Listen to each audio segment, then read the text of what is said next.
পত্রম পুষ্পম ফলম তু जो मे भक्ता प्रयच्छति तदहं भक्त उपर्थमस्नामि भजतात्मनः। पत्रं पुष्पं फलं तु जो मे भक्ता प्रयच्छति तदहं भक्तप्रीतम् अस्नामि भजतात्मनः। पत्रं पुष्पं फलं तु जो मे भक्ता प्रयच्छति तदहं भक्तप्रीतम् अस्नामि प्रजुतात्मनः।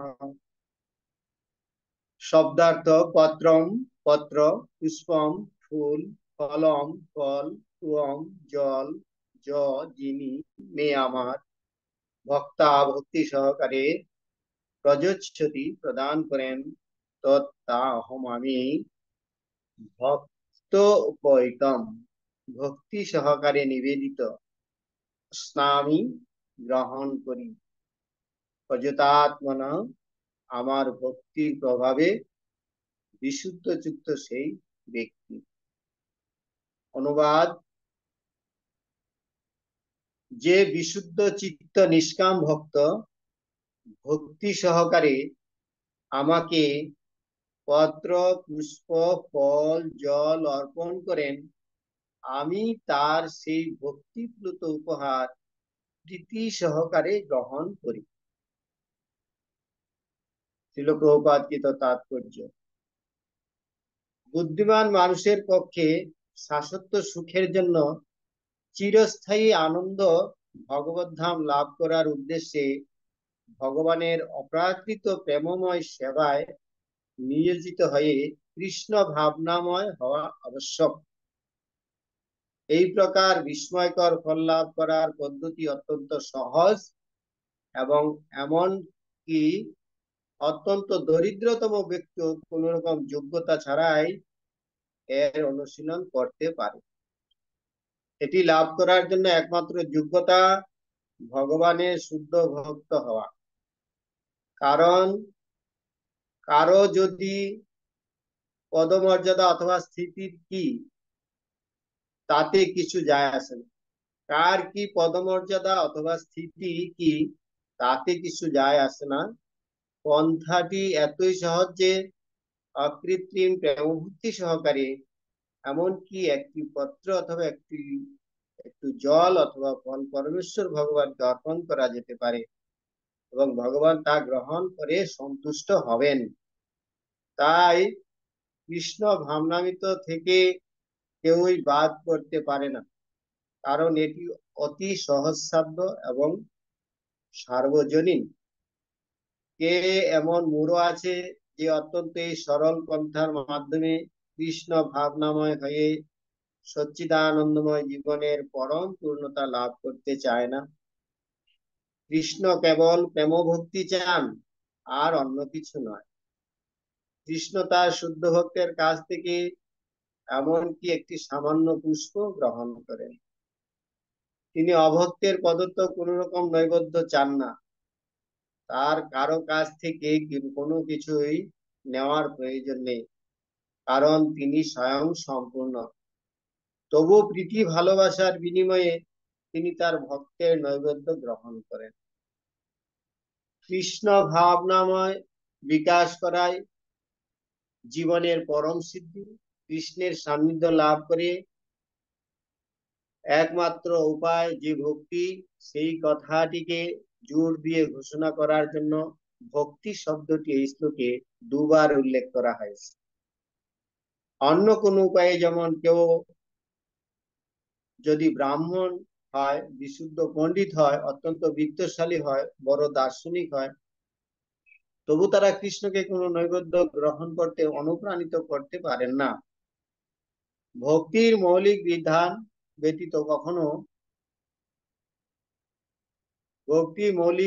ব্যতীত কারো কাছ থেকে কোনো কিছু গ্রহণের জন্য ভগবানকে কেউই প্রণোদিত করতে পারে না। ভক্তি অহৈতুকী পন্থাটি শাশ্বত। এটি পরম তত্ত্বের উদ্দেশ্যে প্রত্যক্ষ সেবা সম্পাদন। ভগবান শ্রীকৃষ্ণই যে একমাত্র ভোক্তা, আদি পুরুষ ও সমস্ত যজ্ঞের পরম লক্ষ্য। এটি প্রতিপন্ন করার পর এই শ্লোকে তিনি বলেছেন যে কি ধরনের যজ্ঞ তার প্রীতি উৎপাদন করে।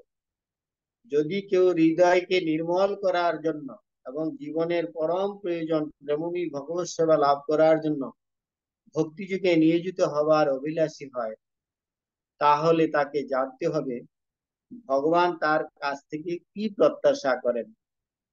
যিনি শ্রীকৃষ্ণকে ভালোবাসেন তিনি তাকে কেবল তার প্রিয় বস্তুই অর্পণ করেন এবং তার অবাঞ্ছিত অথবা প্রতিকূল বস্তু অর্পণে বিরত থাকেন। তাই মাছ মাংস ডিম কখনোই কৃষ্ণকে অর্পণ করা উচিত নয়। যদি শ্রীকৃষ্ণ চাইতেন এই সমস্ত দ্রব্যগুলি তাকে অর্পণ করা হোক, তাহলে তিনি সেই কথা বলতেন, কিন্তু তার পরিবর্তে তিনি স্পষ্টভাবে বলেছেন যে পাতা ফল ফুল জলই কেবল তাকে অর্পণ করা হয়। এই প্রকার ভোগ সম্বন্ধে তিনি বলেছেন আমি সেগুলি গ্রহণ করব। তাই আমাদের বোঝা উচিত যে তিনি মাছ মাংস ডিম কখনোই গ্রহণ করেন না। শাক সবজি অন্ন ফল দুধ ও জল মানুষের উপযুক্ত আহার এবং ভগবান শ্রীকৃষ্ণ স্বয়ং সেই বিধান দিয়ে গেছেন। এই সমস্ত সাত্বিক সামগ্রী ব্যতীত আমরা যদি অন্য কিছু আহার করি তবে তা কখনোই শ্রীকৃষ্ণকে নিবেদন করে তার প্রসাদ রূপে গ্রহণ করা যায় না, কারণ তিনি কখনোই তা গ্রহণ করবেন না। অতএব যদি আমরা মাছ মাংস আদি নিষিদ্ধ পদার্থ ভগবানকে অর্পণ করি তাহলে তা প্রেমময় ভক্তির প্রতিকূল আচরণ করা হবে। তৃতীয় অধ্যায়ের ত্রয়োদশ শ্লোকে ভগবান শ্রীকৃষ্ণ ব্যাখ্যা করেছেন যে কেবলমাত্র যজ্ঞাবশিষ্ট অন্নই শুদ্ধ ও পারমার্থিক জীবনে উন্নতি সাধনে ও মায়ার বন্ধন থেকে মুক্তি লাভের অভিলাষী মানুষের জন্য সেটি যথার্থ আহার্য। ভগবান সেই একই শ্লোকে বলেছেন তাকে উৎসর্গ না করে যারা খাদ্য আহার করে তারা কেবল পাপ ভক্ষণ করে। পক্ষান্তরে বলা যায় তাদের প্রতিটি গ্রাস তাদেরকে মায়ার জটিল আবর্তে নিমজ্জিত করে। কিন্তু কেউ যদি সুন্দর নিরামিষ ব্যঞ্জন প্রস্তুত পূর্বক শ্রীকৃষ্ণের প্রতিকৃতি অথবা অর্চাবিগ্রহকে তার নিবেদন করে বন্দনা পূর্বক সেই সামান্য নৈবেদ্য গ্রহণ করার জন্য প্রার্থনা করে, তবে তার জীবনের উত্তরোত্তর উন্নতি সাধন হয়, দেহ শুদ্ধ হয় এবং স্বচ্ছ চিন্তা ভাবনার জন্য মস্তিষ্কে সূক্ষ্মকোষের উৎপত্তি হয়। সর্বোপরি এই সমস্ত ভোগ প্রেমভক্তি সহকারে নিবেদন করতে হবে। সমগ্র সৃষ্টিতে সবকিছুর একমাত্র অধিকারী হওয়ার জন্য আমাদের উৎসর্গকৃত ভোগ গ্রহণ করার আবশ্যকতা শ্রীকৃষ্ণের নেই, কিন্তু তার প্রীতি উৎপাদনার্থে তার উদ্দেশ্যে অর্পিত নৈবেদ্য তিনি গ্রহণ করেন। ভোগ তৈরি এবং নিবেদন করার জন্য গুরুত্বপূর্ণ বিষয়টি হচ্ছে যে তা শ্রীকৃষ্ণের উদ্দেশ্যে প্রেমভক্তি সহকারে সম্পাদন করা উচিত। নির্বিশেষবাদী দার্শনিকেরা যারা পরম তত্ত্বকে ইন্দ্রিয়বিহীন বলে দেখতে ইচ্ছা করে, ভগবত গীতায় এই শ্লোকটি তাদের বোধগম্য হয় না। তাদের কাছে এটি কেবল রূপক অলঙ্কার অথবা গীতার প্রবক্তা শ্রীকৃষ্ণের জড়জাগতিক গুণাবলী মাত্র। কিন্তু যথার্থ সত্য হচ্ছে যে পরমেশ্বর ভগবান শ্রীকৃষ্ণ দিব্য ইন্দ্রিয় সম্পন্ন। শাস্ত্রে বলা হয়েছে যে তার প্রতিটি ইন্দ্রিয় অন্য সমস্ত ইন্দ্রিয়ের কাজ করতে সক্ষম। শ্রীকৃষ্ণকে অদ্বয় পরম তত্ত্ব বলার সেটি প্রকৃত অর্থ। তিনি যদি ইন্দ্রিয়বিহীন হতেন তাহলে তাকে সরস্বতীপূর্ণ বলা হতো না। সপ্তম অধ্যায়ে শ্রীকৃষ্ণ বলেছেন যে তিনি দৃষ্টিপাত করার মাধ্যমে জড় প্রকৃতির গর্ভে জীবের সঞ্চার করেন। আর এই ক্ষেত্রে ভোগ অর্পণ করে ভক্ত যখন প্রেমী প্রার্থনার দ্বারা ভগবানকে তা নিবেদন করেন, ভগবান তা শ্রবণ পূর্বক গ্রহণ করেন, প্রকৃতই আস্বাদন করেন। আমাদের মনে রাখা উচিত যে পরম তত্ত্ব হওয়ার ফলে তার শ্রবণ করা, ভোজন করা, স্বাদ আস্বাদন করার মধ্যে কোনো পার্থক্য নেই। তাই কেবল ভগবান শ্রীকৃষ্ণের বর্ণনার পদার্থ না করে ভগবানের স্বরূপ উপলব্ধি করে থাকেন এবং বুঝতে পারেন যে অদ্বয় পরম তত্ত্ব ভোগ আহার করে এবং তা উপভোগ করেন। হরে কৃষ্ণ। এখানে খুব বড় তাৎপর্য ছিল প্রভুপাদ দিয়েছেন এই শ্লোকের বিষয়বস্তু। পত্রম পুষ্পম ফলম ত্বং যৌমে ভক্তা প্রযচ্ছতি তদহ ভক্ত উপহৃতম অস্নামি প্রযতাত্মনা। যে বিশুদ্ধ চিত্ত নিষ্কাম ভক্ত ভক্তি সহকারে আমাকে পত্র পুষ্প ফল জল অর্পণ করেন, আমি তার সেই ভক্তিকৃত উপহার প্রীতি সহকারে গ্রহণ করি। এখানে ভগবান খুব সুন্দরভাবে বলেছেন যে ভগবান আমাদের ভক্তির মাধ্যমে যে ভোগ অর্পণ তিনি তা গ্রহণ করেন এবং সেটা প্রীতি সহকারে, ভক্তি সহকারে। কেননা ভগবানের কোনো কিছু অভাব নেই, ভগবান তার খাওয়ার অভাব নেই, তার কোনো কিছুর অভাব নেই। অভাবটা শুধু আমাদের আমাদের স্বার্থের জন্য আমরা ভগবানের সেবা করি। ভগবান সেই সেবাটাও তিনি যদি আমাদের ভক্তি থাকে তাহলে তিনি তা গ্রহণ করেন। এই জন্য ভক্তিটা হচ্ছে গুরুত্বপূর্ণ জিনিস। ভগবান বলছেন ভক্তা মাম অভিজানাতি। ভক্তির মাধ্যমে একমাত্র ভগবানকে জানা যায়। হৃদয় নির্মল যার কৃষ্ণ দর্শনতা ভাগ্যে হইয়াছে একবার। হৃদয় নির্মল করতে হবে এবং আমাদের সমস্ত নিষ্কাম, আমাদের কামনা বাসনা শূন্য হয়।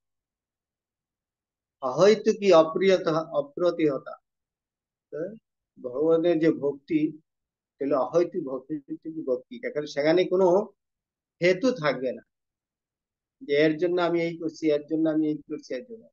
এটা আমাদের স্বাভাবিক প্রবৃত্তি, যে আমাদের স্বরূপগত প্রবৃত্তি হচ্ছে আমাদের ভগবানের সেবা করা। জীবের স্বরূপ হয় কৃষ্ণের নিত্য দাস, স্বরূপগত আমরা ভগবানের দাস এবং দাসের কর্তব্য হচ্ছে প্রভুর সেবা করা। সেই জন্য এখানে প্রভুপাদ তাৎপর্য বলছেন আমরা যদি প্রকৃতই শাশ্বত আনন্দ শান্তি লাভ করতে চাই তাহলে আমাদেরকে কি করতে হবে? প্রেমময় সেবায় নিয়োজিত থেকে কৃষ্ণ ভাবনাময় হওয়া আবশ্যক। কৃষ্ণ ভাবনাময় হওয়া আবশ্যক মানে যে আমাদের যা কিছু আছে সেগুলিকে কৃষ্ণের জন্য মনে করতে হবে।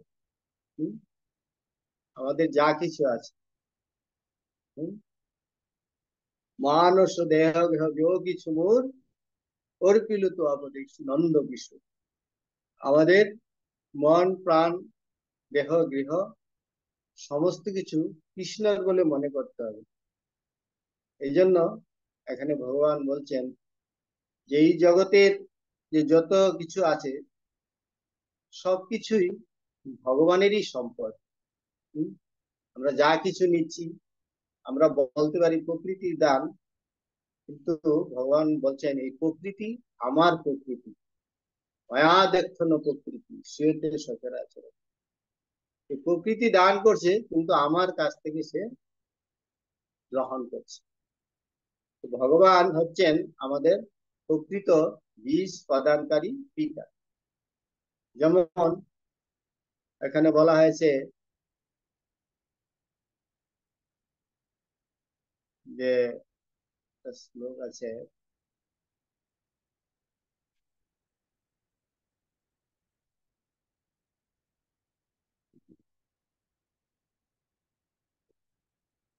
তো ভগবান এইভাবে এটা খুব সুযোগ দিয়েছেন যে এখানে ভক্তিটা খুব সহজ এবং সরল।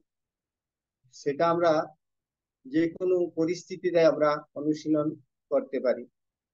তার জন্য আমাদের বিশেষ কিছু যোগ্যতার প্রয়োজন নাই, শুধু আমাদের চিত্তকে সরল করতে হবে। এটি লাভ করার জন্য একমাত্র যোগ্যতা ভগবানের শুদ্ধ ভক্ত হওয়া। বাকি পদ মর্যাদা স্থিতি তাতে কিছু যায় আসে। এই জন্য অকৃত্রিম সেবার দ্বারা ভগবানকে সন্তুষ্টি করতে হবে। ভগবানের চরণে আমাদেরকে আগে আত্মসমর্পিত হতে হবে, তারপরে ভগবানের ইচ্ছা অনুসারে আমাদেরকে কার্য করতে হবে। ভগবান ভগবত গীতায় বলেছেন যে যজ্ঞাশিষ্ট সনসন্ত মুচ্যন্তে সর্বকিল বিষয় এ তেঘং পাপা পচন্তে আত্মকারণা। যজ্ঞ অবশিষ্ট অন্যই একমাত্র আমাদের গ্রহণ করা উচিত, ভগবানকে নিবেদন করে আমাদের গ্রহণ করা উচিত। এবং ভগবানকে কি নিবেদন করতে হবে ভগবান এই শ্লোকে সেটি উল্লেখ করে দিয়েছেন, যে কি ভগবানকে নিবেদন করা যায়, কি নিবেদন করা যায় না। সা পত্রম পুষ্পম ফলম ত্বম, যে পত্র পুষ্প ফল জল শাকসবজি এবং নিরামিষ ভগবানকে সাত্বিক ভোগ রন্ধন করে ভগবানকে অর্পণ করা উচিত, এবং সেটা শুদ্ধ ভক্তি সহকারে প্রীতি সহকারে ভালোবাসার সহিত সেটা ভগবানকে অর্পণ করা উচিত। সেরকম ভগবান বলছেন যে কেউ যদি প্রীতি সহকারে ভালোবাসার সহকারে ভক্তি সহকারে আমাকে এই ভোগ অর্পণ করেন, আমি তা অবশ্যই গ্রহণ করি। ভগবান আমাদের সেই ভোগ গ্রহণ করেন। তো তিনি অভক্তদের প্রদত্ত কোন রকমের নৈবেদ্য চান। তার মানে কি, ভগবান ভক্তের যে ভালোবাসাই ভগবান গ্রহণ করেন। অভক্ত যদি তাকে অনেক কিছু করে দেন কিন্তু সেটা তিনি গ্রহণ করেন না, অভক্তের নৈবেদ্য তিনি গ্রহণ করেন না। কেননা এখানে ভগবানকে ভোগ নিবেদন করা, এটা ভগবানকে বাধ্য করা যায় না। তিনি হচ্ছেন স্বতন্ত্র স্বরা, ভগবানের কোনো কিছুর অভাব নেই, কিন্তু তিনি আমাদের স্বার্থেই আমাদের ভালোবাসার বিনিময়ে তিনি সেটা গ্রহণ করেন। এই জন্য ভক্তিটাকে খুব গুরুত্ব দেওয়া হয়েছে। এই শ্লোকে ভক্তি শব্দটি দুইবার উল্লেখ করা হয়েছে। কেন? এই ভক্তিটাই হচ্ছে গুরুত্বপূর্ণ জিনিস, যে ভক্তির মাধ্যমে একমাত্র আমরা ভগবানকে লাভ করতে পারি। কেননা ভগবান বলছেন এই সমস্ত যজ্ঞের মালিক হচ্ছেন উনি, ভোক্তারাম যজ্ঞ তপসাম সর্বলোক মহেশ্বর সুহৃদং সর্বভূতানাম জ্ঞাতামাং শান্তি মৃচ্ছতি। কেউ যদি প্রকৃত শান্তি বা সুখ লাভ করতে চায় তাহলে তাকে ভগবানকে জানতে হবে পরম ভোক্তা। তিনি একমাত্র যজ্ঞের ভোক্তা। আমরা যা কিছু খাবো তার পরবর্তী শ্লোকে আপনি দেখতে পারবো, আমরা যা কিছু খাই, আমরা যা কিছু অর্পণ করি, আমরা যা কিছু যজ্ঞ করি দান করি, সবকিছু ভগবানকেই অর্পণ করা উচিত। যেহেতু সম্পদ ভগবানের। এক গ্লাস জল পান করার সময় আমরা খুব বিস্মতে এক গ্লাস জল পান করে যখন আমাদের নিজেদেরকে তৃপ্তি লাভ করি, তখন আমাদের যিনি জল সৃষ্টি করেছেন তাকে তাকে কৃতিত্ব দেওয়া উচিত, যে এই যে এত এত সুন্দর জল কে তৈরি করলেন, আমি যে জল খেয়ে তৃষ্ণা নিবারণ করলাম, তৃপ্তি পেলাম, এই জলটা কে তৈরি করলেন, তো তাকে আমাদের ধন্যবাদ দেওয়া উচিত। এইভাবে এটাকে বলা হয় ভক্তি। তো ভগবানকে উদ্দেশ্য রেখে সমস্ত কিছু আমাদেরকে করা উচিত। কেননা ভগবান শ্রীকৃষ্ণ হচ্ছেন একমাত্র ভোক্তা আদি পুরুষ, সমস্ত যজ্ঞের পরম লক্ষ্য এবং এটি প্রতিপন্ন করার পরেই এই শ্লোকে তিনি বলেছেন যে যজ্ঞ তার প্রীতি উৎপাদন করে। ভগবানের প্রীতি ভালোবাসা উৎপাদন করবে, যে সমস্ত কিছু ভগবানকে আমরা যখন নিবেদন করব। তাই ভগবান এখানে শ্লোকে তাৎপর্য প্রভুপাদ বলছেন যে মাছ মাংস ডিম কখনোই শ্রীকৃষ্ণকে অর্পণ করা উচিত নয়। ভগবান কখনো এগুলা চাননি। যদি চাইতেন তাহলে তিনি বলতেন, কিন্তু তিনি এখানে বলছেন পত্র পুষ্পম ফলম তো জমে ভক্তা প্রবেশ। পত্র পুষ্প ফল জল শাকসবজি ভগবান চাইছেন।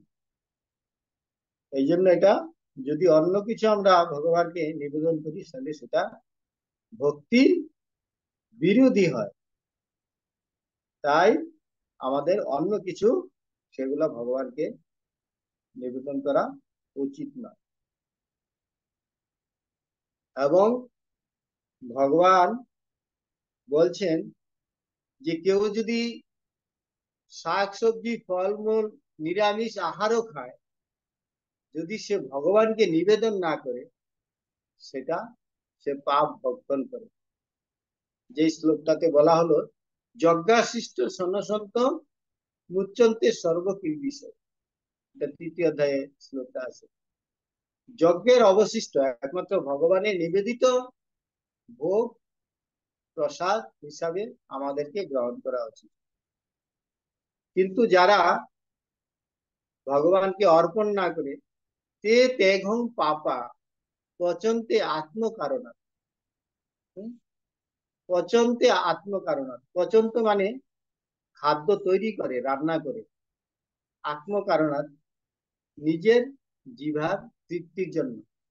হ্যাঁ, তারা যদি নিরামিষ খায়, আমরা ভারতবর্ষে বিশ্বে দেখতে পাচ্ছি অনেক ব্যক্তি আছেন তারা নিরামিষ ভুজি। কিন্তু নিরামিষ ভুজি হলো তারা ভগবানকে ভোগ অর্পণ করেন। যেমন একটা পশু, একটা গাভী, সেও নিরামিষ ভুজি। ছাগল, ভেড়া, হাতি, সেও নিরামিষ ভুজি। এরকম অনেক মানুষ আছে তারা নিরামিষ ভুজি, কিন্তু তারা ভগবানকে অর্পণ করেন। বলছে ভগবানকে যদি অর্পণ না করা হয় তাহলে সেটা আমাদের পাপ ভক্ষণ করা হয়। তে তেঘম পাপা পচন্তে আত্মকারণা। শুধু নিজের জন্য, নিজের উদর পূর্তির জন্য রান্না করে খাদ্য আহার করে তাদেরকে বলা হচ্ছে তারা প্রতি গ্রাসে গ্রাসে পাপ ভক্ষণ করে। এই জন্য ভগবান যা চান সেগুলি আমাদের ভগবানকে নিবেদন করতে হয়। এখানে ভগবান বলছেন যে নির্বিশেষবাদী দার্শনিকেরা যারা পরম তত্ত্বকে ইন্দ্রিয়বিহীন রূপে দেখতে ইচ্ছা করে, ভগবত এই শ্লোকে তাদের বোধগম্য হয় না। যারা নির্বিশেষবাদী তারা ভাবে ভগবান নিরাকার।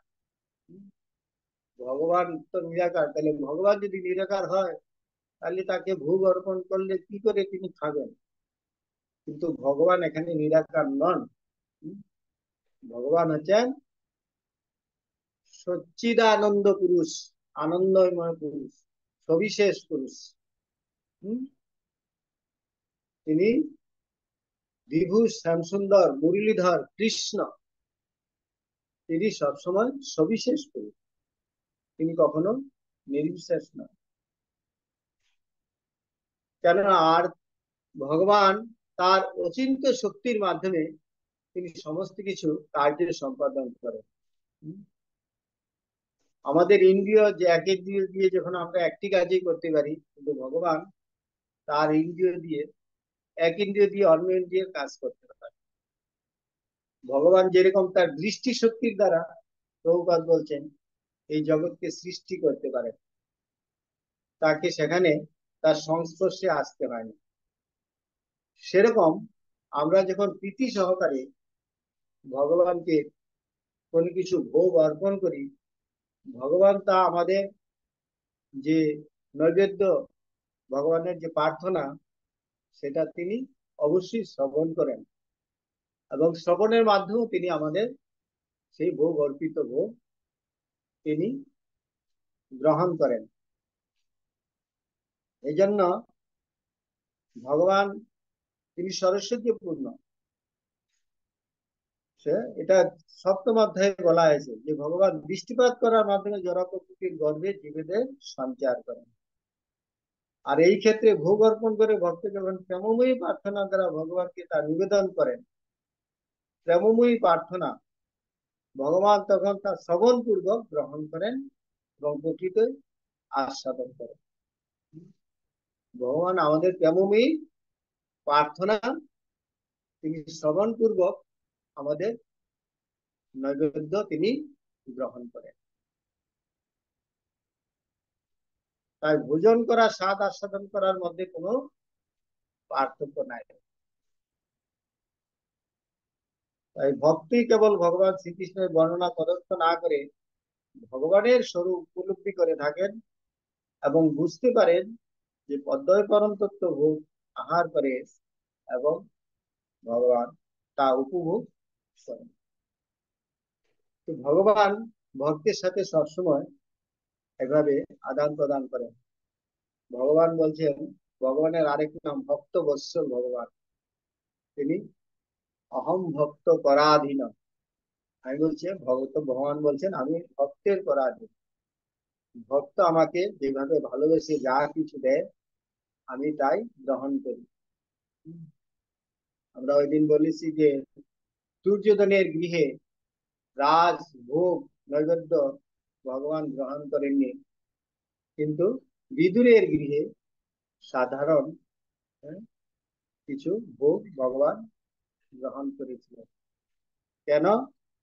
তিনি তার ভক্তের ভক্তিটুকুই গ্রহণ করতে চান, কেননা ভগবানের কোনো কিছুর অভাব নেই, তিনি সরস্বতীপূর্ণ। তিনি আমাদের অভাব পূরণ করার জন্য তিনি আমাদের ভোগ তিনি গ্রহণ করেন। যেমন গঙ্গার জল দিয়ে গঙ্গা পূজা করা, আপনি গঙ্গার থেকে এক কুশ জল দিয়ে যখন মন্ত্র উচ্চারণ করে আবার গঙ্গার জলে দিয়ে দিন, জল নেওয়ার সময় যখন গঙ্গার কোনো ক্ষতি হয় না এবং অর্পণ করলেও সেই জল গঙ্গাকে বর্ধিত করে না, তদ্রূপ ভগবান সবসময় পরম পূর্ণ, তিনি পরম পূর্ণ।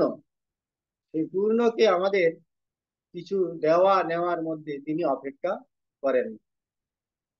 কিন্তু যেহেতু আমরা ভগবানের নিত্য দাস, আমরা ভগবানের সেবক, ভগবান আমাদের এই ভালোবাসা তিনি গ্রহণ করেন।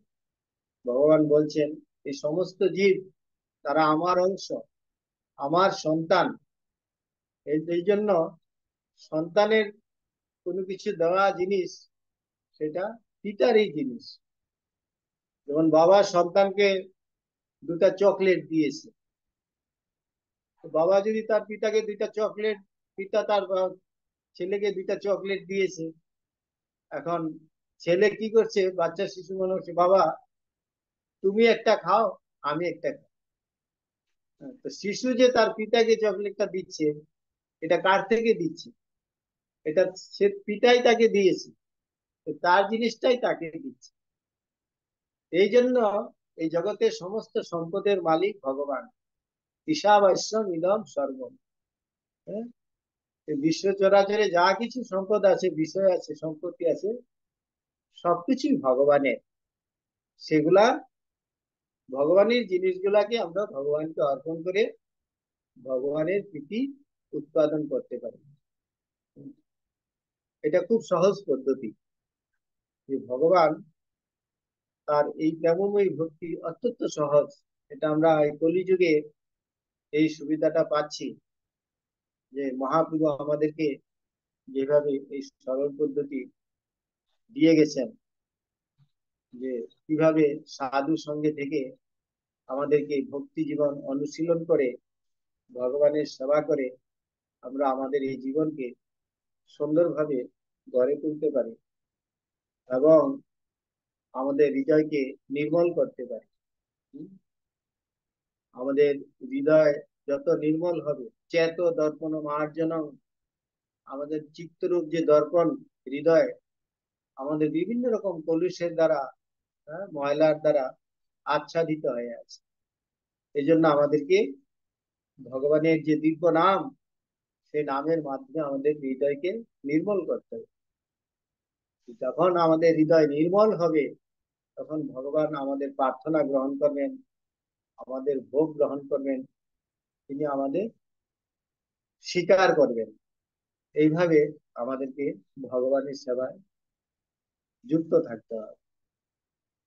এখানে এই শ্লোকে খুব সুন্দর বিষয় দিয়েছেন, যে ভগবানকে আমাদের খুব সহজ করে দিয়েছেন, যে ভগবানকে আমরা কিভাবে ভোগ অর্পণ করে, তার প্রসাদ হিসাবে গ্রহণ করে আমাদের জীবনকে আমরা সুন্দরভাবে গড়ে তুলতে পারি।